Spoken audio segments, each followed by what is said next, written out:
മാധ്യമം പോഡ്കാസ്റ്റ്. മാധ്യമം editorial 2026 July 20 തിങ്കൾ. മനസ്സുകളെയും രാഷ്ട്രങ്ങളെയും കളിമത്സരത്തിന്റെ രസച്ചരടിൽ കോർത്തു നിർത്താൻ ഫുട്ബോളിനുള്ള ശേഷി ചെറുതല്ല. പക്ഷേ ആ ശേഷി ഫിഫ നേതൃത്വവും ആതിഥേയ രാജ്യവും ഗണ്യമായി കുറച്ചിട്ടുണ്ട് എന്ന് ചർച്ച ചെയ്യുന്നതാണ് ഇന്നത്തെ എഡിറ്റോറിയൽ. കളിച്ചന്തത്തിന് വിരാമം, കളങ്കമായി രാഷ്ട്രീയം. ഫിഫ ലോകകപ്പിന്റെ ഫൈനൽ മത്സര തലേന്ന് തന്നെ സംഘാടകർ വിധിയെഴുതി ഈ ടൂർണമെന്റ് പ്രതീക്ഷകളെ കവച്ചുവെച്ചുവെന്നും ലോകത്തിന്റെ ഔദ്യോഗിക സന്തോഷദാതാവാണ് ഫിഫ എന്നും ഫിഫ പ്രസിഡന്റ് ജോണി ഇൻഫന്റിനോ ഊറ്റം കൊണ്ടു. ആതിഥേയ രാജ്യങ്ങളിലൊന്നായ US പ്രസിഡന്റ് ട്രംപ് അതിന് ചരിത്രത്തിലെ എക്കാലത്തെയും ഏറ്റവും വലിയ കായിക പരിപാടി എന്ന് വിളിച്ചു. ഫിഫയുടെ പേരിൽ സമാധാന സമ്മാനം നൽകിയതും ചുവപ്പ് കാർഡ് കണ്ട അമേരിക്കൻ കളിക്കാരന്റെ വിലക്ക് നീക്കിയതും ട്രംപിനെ സന്തോഷിപ്പിച്ചു. ലോകത്തെ ഫുട്ബോൾ ഒന്നിപ്പിക്കുന്നു എന്ന മുദ്രാവാക്യം മുന്നോട്ട് വെച്ച ടൂർണമെന്റിനൊപ്പം ലോകത്തെ ഞെരിക്കുന്ന യുദ്ധം കൂടി നടത്തുന്നത് ചരിത്ര സംഭവം തന്നെയാണ്. ടൂർണമെന്റ് വഴി അമേരിക്ക ശാന്തി പടർത്തിയെന്ന് പറഞ്ഞ് ട്രംപ് നേരെ പോയത് ഇറാനുമായി യുദ്ധം മൂർച്ച കൂട്ടുമെന്ന് പ്രഖ്യാപിക്കാനാണ്. ഇൻഫന്റിനോയും ട്രംപും പരസ്പരം അഭിനന്ദിക്കുമ്പോൾ അമേരിക്കൻ പിന്തുണയോടെ തങ്ങൾ കൊന്ന ഫലസ്തീൻകാരുടെ സംസ്കാര ചടങ്ങിൽ ബോംബിട്ട് ഇസ്രയേൽ പിന്നെയും 14 ജീവനെടുത്തിരുന്നു. മനസ്സുകളെയും രാഷ്ട്രങ്ങളെയും കളിമത്സരത്തിന്റെ രസച്ചരടിൽ കോർത്തു നിർത്താൻ ഫുട്ബോളിനുള്ള ശേഷി ചെറുതല്ല. പക്ഷേ ആ ശേഷി ഫിഫ നേതൃത്വവും മുഖ്യ ആതിഥേയ രാജ്യവും ഗണ്യമായി കുറച്ചിട്ടുണ്ട്. അധികാരത്തിന്റെയും പണത്തിന്റെയും ഹുങ്ക് കൊണ്ട് കളിയെ അവർ രാഷ്ട്രീയ കരുവാക്കി. മനുഷ്യത്വഹീനമായ വിവേചനങ്ങൾക്കും അനീതികൾക്കുമെതിരെ നിലപാടെടുത്ത ചരിത്രമുണ്ട് ഫുട്ബോളിന്റെ പൈതൃകത്തിൽ. അതേസമയം പണത്തിനും അധികാരത്തിനും വഴങ്ങിയ സംഭവങ്ങളും ഫിഫയുടെ ചരിത്രത്തിലുടനീളം കാണാം. ഇത്തവണ ഒരുമിപ്പിക്കലിന്റെ മുദ്രാവാക്യം ഉയർത്തിയ സംഘാടകർ തന്നെ അതിനെതിരെ പ്രവർത്തിച്ചു. പ്രത്യേക ഫിഫ ശാന്തി പുരസ്കാര ചാർത്തപ്പെട്ടയാൾ യുദ്ധത്തിന്റെ മുഖ്യ കാർമ്മികനാണ്. 2018 ലോകകപ്പിന് ആതിഥേയത്വം വെച്ച റഷ്യ അടുത്ത ടൂർണമെന്റിൽ നിന്ന് വിലക്കപ്പെട്ടത് യുക്രൈനെ അവർ ആക്രമിച്ചതിന്റെ പേരിലായിരുന്നു. എന്നാൽ ഇപ്പോൾ അതിനേക്കാൾ വലിയ കുരുതി നടത്തുന്ന ഇസ്രയേലിനെതിരെ നടപടിയെടുക്കാൻ കഴിഞ്ഞില്ല. യോഗ്യതാ മത്സരത്തിൽ പുറത്താവുകയായിരുന്നു അവർ. ഇസ്രയേലിനൊപ്പം ചേർന്ന ഫലസ്തീനോടും ഇറാനോടും യുദ്ധം ചെയ്യുന്ന അമേരിക്കയാകട്ടെ മുഖ്യ ആതിഥേയരാണ്.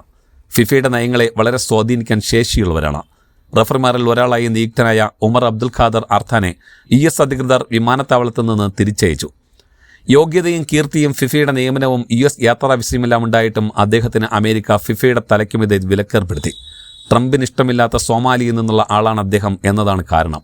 തങ്ങൾ നിയോഗിച്ച റഫറിക്ക് ആതിഥേയ രാജ്യം വിലക്കേർപ്പെടുത്തിയതിനെ ഫിഫ ന്യായീകരിക്കുകയാണ് ചെയ്തത്. ആതിഥേയ രാജ്യത്തിന്റെ കുടിയേറ്റ നിലപാടുകളിൽ ഇടപെടില്ലത്രേ. അതിനർത്ഥം ട്രംപിന്റെ തന്നിഷ്ടപ്രകാരം വേണമെങ്കിൽ ടീമുകളെപ്പോലും വിലക്കാം എന്നാണ്. ഇറാൻ ടീമിനോട് US ചെയ്ത അനീതി ഫുട്ബോൾ പ്രേമികളെ ലജ്ജിപ്പിച്ചു. ആ ടീമിനെ മെക്സിക്കോയിൽ താമസം, അമേരിക്കയിൽ കളി. വിശ്രമത്തിനോ പരിശീലനത്തിനോ സാവകാശം നൽകാതെ അങ്ങോട്ടും ഇങ്ങോട്ടും അവരെ തട്ടിക്കളിച്ചു. ഇറാന്റെ ടീമിലെ 15 ഒഫീഷ്യലുകൾക്ക് വിസ നിഷേധിച്ചു. ഇറാഖി സ്ട്രൈക്കർ ഐമൻ ഹുസൈനെ വിമാനത്താവളത്തിൽ 7 മണിക്കൂർ തടഞ്ഞുവെച്ചു. ഇറാഖിന്റെ ഔദ്യോഗിക ഫോട്ടോഗ്രാഫറെ മടക്കി അയച്ചു. ഫുട്ബോൾ പ്രതിനിധാനം ചെയ്തു പോന്ന മാനവിക ഐക്യത്തെ സംഘാടകരാണ് ഇല്ലാതാക്കുന്നത്.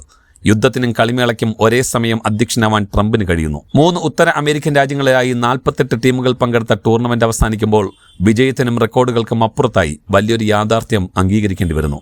ഇത് ഫുട്ബോളിന്റെ മാനവികതയും മാനവികതയ്ക്കെതിരെ ഉറഞ്ഞുതുള്ളുന്ന അക്രമോത്സുക രാഷ്ട്രീയവും തമ്മിലുള്ള മത്സരം കൂടിയായിരുന്നു. ആ മത്സരത്തിൽ ജയിച്ചത് സ്പെയിനോ അർജന്റീനയല്ല, അമേരിക്കയുടെ ധാർഷ്ട്യമാണ്. സങ്കുചിതവും മനുഷ്യത്വ വിരുദ്ധവുമായ കുടിയേറ്റ ചട്ടങ്ങൾ, വിസ നിയന്ത്രണങ്ങൾ, കളിക്കാർക്കും ഒഫീഷ്യൽസിനുമെതിരായ ചട്ടം വിനയങ്ങൾ, ഹീനമായ വിവേചനങ്ങൾ, ഫിഫയുടെ വിധേയത്വം, ഇതെല്ലാം കളിയുടെ തിളക്കത്തിന് മങ്ങലുണ്ടാക്കി.